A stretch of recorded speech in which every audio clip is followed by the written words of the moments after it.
పాపం ఉంది కాబట్టి మనం తీసుకోవాలి. నీతి యావత్తు అలా జరగాలి కాబట్టి ఆయన కానిమ్మన్నాడు.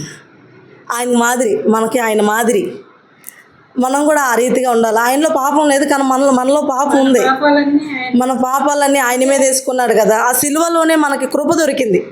మనకి నీతిమంతులుగా మార్చింది ఆ సిలువ యాగము ద్వారానే. మనం కృప పొందుకున్నాం, విశ్వసించాం. నమ్ముట వలన అబ్రహాము నమ్మాను, దేవుని నమ్మాను, అది అతనికి నీతిగా ఎంచబడినంది కదా. అలా మనం నమ్మాం కాబట్టి, దేవుని నమ్మాం కాబట్టి నీతిగా ఎంచబడ్డాం. ఆ రీతిగా మనం బాప్తీసం తీసుకున్నప్పుడు నూతన సృష్టిగా కాగా ఎవడైనాను క్రీస్తు నందున్న ఎడల వాడు నూతన సృష్టి, పాతవి గతించెను, ఇగో సమస్తము నూతనమాయెను. మనం మా అంతరంగ పురుషుడు దినదినము నూతనపరచబడాలన్నా మన ఆత్మ తిరిగి జన్మించాలి. తిరిగి జన్మించాలంటే బాప్తీసం తీసుకోవాలి.